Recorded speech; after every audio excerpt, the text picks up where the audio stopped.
Hi, this is Jackie Mosney with IEOR's Smartphone Patent War at UC Berkeley. This week I'll be looking at part 4 of the analysis between the patent infringement between Apple and Samsung, specifically the Galaxy Nexus.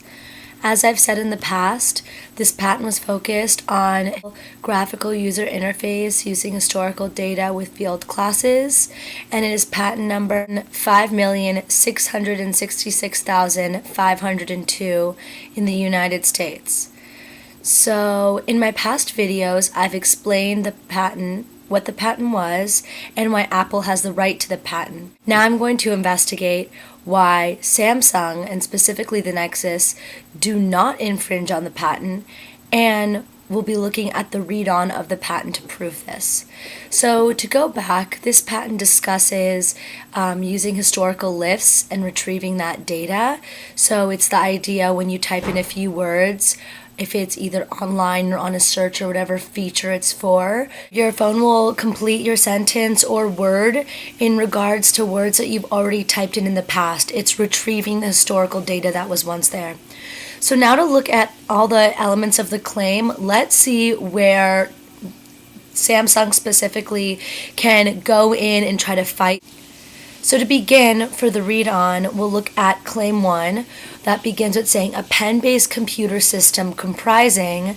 So unfortunately, there's no way to get around this. A pen-based computer system is what really the element of the smartphone is, and there's no denying that. It's a phone where you have to use your finger or a pen or a stylus in this way to use the actual device. So that's definitely what these smartphones and tablets all abide by. The next one is an I/O display system, including at least an input tablet and a display screen.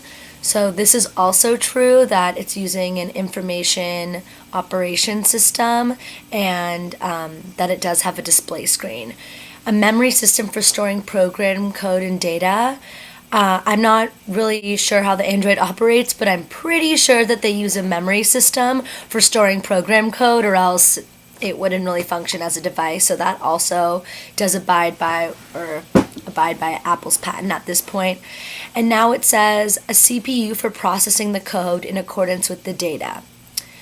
So I'm not too sure if this is applicable or not, but a CPU is a central processing unit, which is a portion of the computer system that carries out instructions for the computer program. I would also think that Samsung's products would follow with this as well, but maybe they have a different name for it, so they could change it in that way.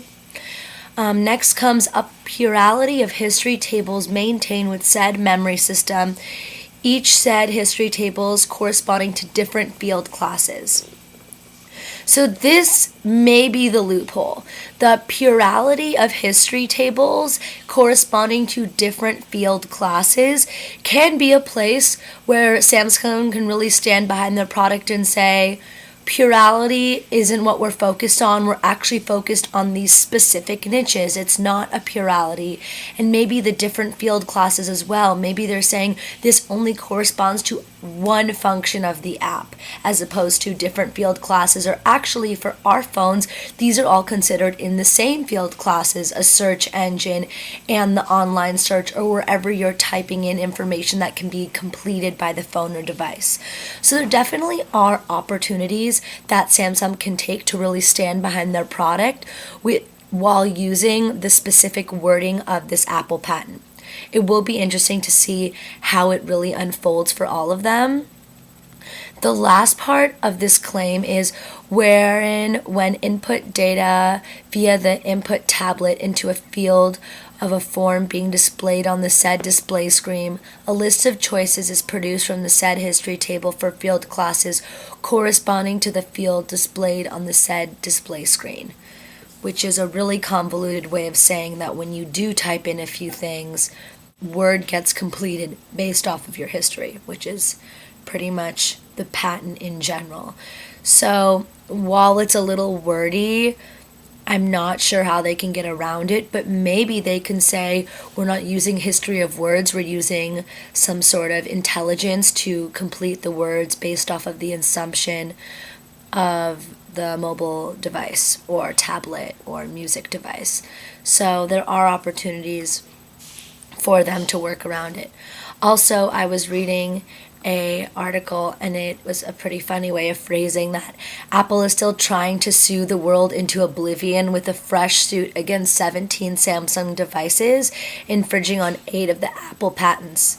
In other words, the sky is blue and water wet. So Apple clearly is just trying to stop any competitor they can right now with finding patents that they've created and being infringed on.